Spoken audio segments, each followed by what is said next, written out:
Ayan, magandang araw muli mga kababayan. Taong Kalye, muling nagbabalik. Ayan, meron tayong magandang pag-uusapan ngayon kasi meron akong nakita, natanggap, no, nasagap na balita.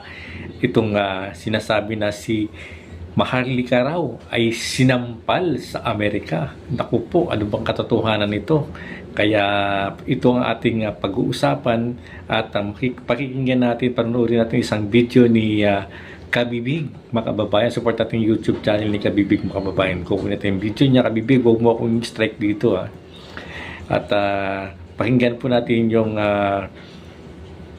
upload ni Kabibig na yung ang pag-uusapan doon ay sinampal daw si Maharlika sa Amerika. Sino man kaya ang nagsampal dito kay Maharlika? Malupit to, mga kababayan. Matinding balita to, mga kababayan. Kaya to, pakikinggan na natin itong si Kabibig kung paano pangyayari na ito ba ay totoo o hindi. Ano ba itong bagong pasabog na di umano'y sinapak daw sa Amerika si Maharlika? Talaga? Sinapak si Maharlika sa Amerika? Yan ang pinapakalat or chismis or totoo nga ba ito? Hindi pa naman nagsalita si Maharlika. Pero pinag-usapan ito sa mga bashers ni Maharlika na sinapak daw si Maharlika sa Amerika.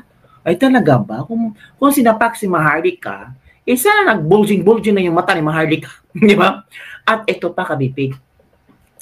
Nung una, parang deadma pa tayo sa video ni VP Sara at Amy Marcos talking about may duguan sa Peninsula Hotel. O if you're naalala that video, pinag-usapan talaga yon nung kasagsagan ng kasagsagan yun ng issue na si Amy Marcos ay kailangan ng tawag dito na i-endorse ni VP Sara and so on and so forth, 'di ba? Pero parang binalikan ng maraming Pilipino ang video na iyon at parang nirelate nila sa insidente ni F. Eliza Marcos. Alam niyo naman ang mga netizens, di ba? Hanap-hanap talaga ng mga ebidensya. Pero unahin natin itong istorya na si Maharlika daw ay sinapak sa Amerika. Nako, ito Kabibig ha. May nakita akong post dito na talagang nag-react si Edwin Hamura sa chismis, mga Kabibig. O ito ha. Meron kasi nag-post na there's supposed a video going viral. Sinerch ko ang video going viral na sinapak daw si Maharlika sa Beverly Hills.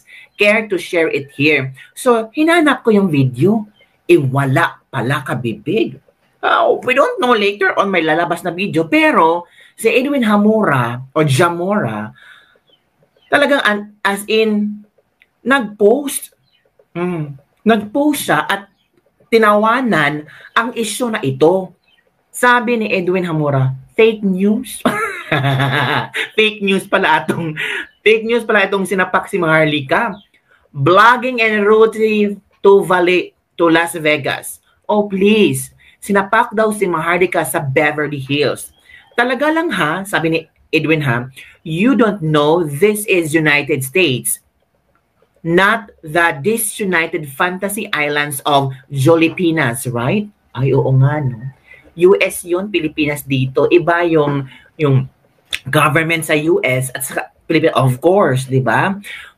Yun, alam mo naman, isang malaking, for example, kaguluhan like this sa Paakan is obviously 911 or either marami ding police cover din yan ng media. Sabi ni Edwin Hamura, in America, you don't just go around throwing punches like it's a barangay basketball court and expect to walk away on Facebook famous. You lay a finger, especially on someone's buttocks, SPF protected, heavenly moistured face, and you're not just getting a sapak back.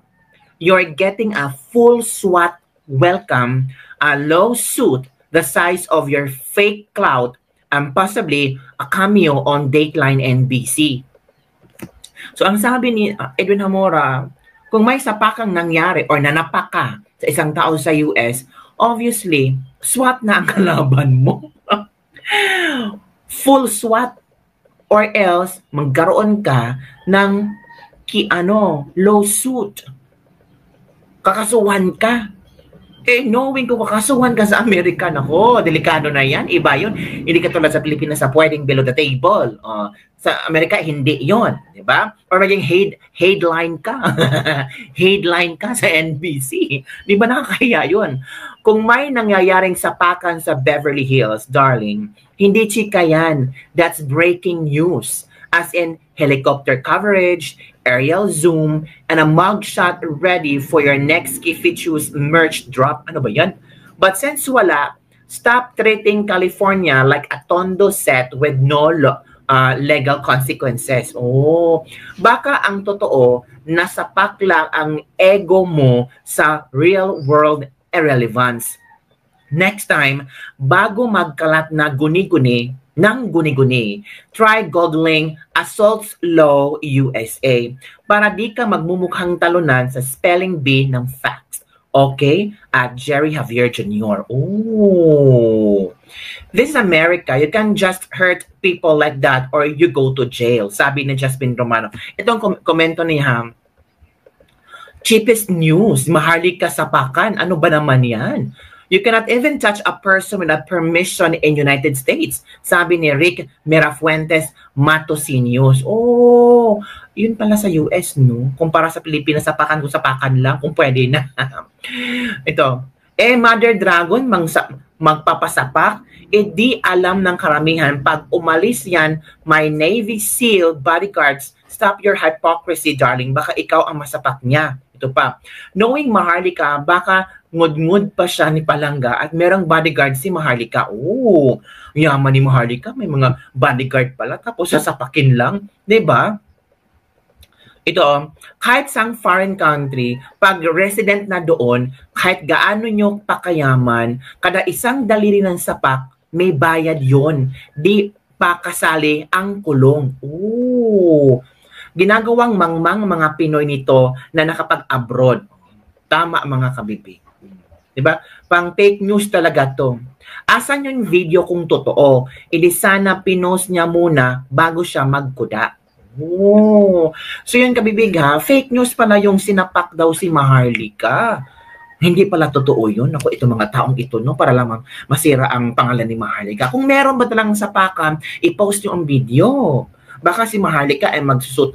Sinapak daw. So, it means yung si Maharlika sinapak ng tao. So, posibleng magkaso si Maharlika sa tao kasi sinapak sa US pa. Diba? Ayan, mga kababayan, ano? Fake news pala. Yung sinasabi na sinapak ka si Maharlika doon sa US.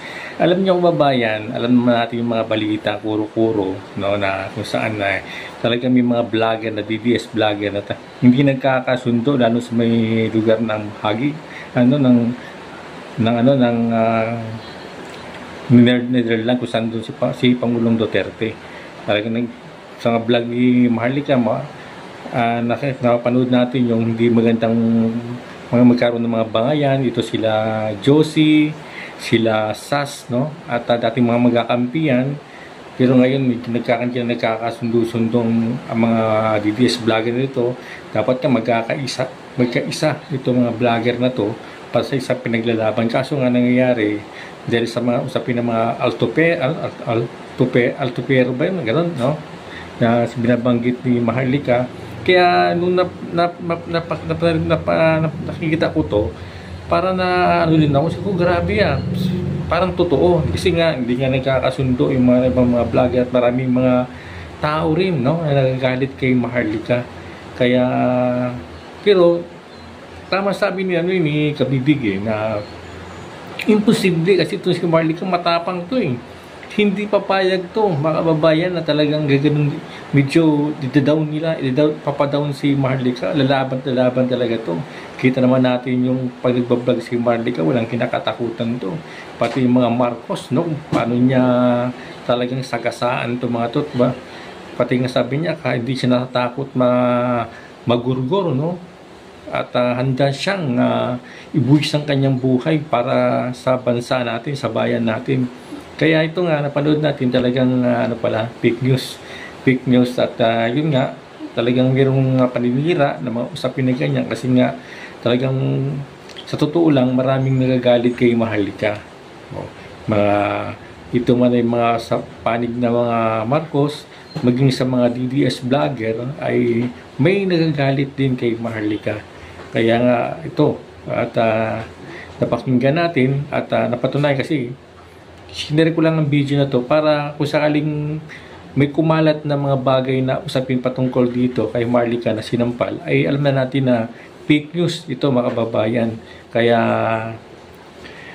talagang huwag tayong maniwala kasi ngayon sa ngayon mga kababayan makikita naman natin talagang kalat na no yung mga fake news sa social media no sa mga balita. Isa na nga dito yung fake news dito to si Claire Castro mga kababayan. Kita naman natin talagang paano niya ilusot no yung mga issue patungkol kay Lisa Marcos. Talagang makikita natin talagang ito ang leader no talagang fake news talaga no. Dati kinakalaban niya ni kinakalaban niya yung Marcos kung si Claire Castro binabatikos din niya yan Pero ngayon kita naman natin kahit na alam niyang mali yung ginagawa ng Marcos na talagang kitang-kita naman no ng mamayang Pilipino ay talagang binibida niya pa rin itong ginagawa ni Marcos na alam naman natin ito ay fake news. Ayan, kaya mga kababayan at maraming salamat sa inyong panonood. Kung bago lang kayo sa aking channel, huwag natin kalimutan na mag-like at mag-subscribe at click na rin natin ang notification bell para maging updated kayo sa aking mga bagong video. Okay, bye-bye po and God bless.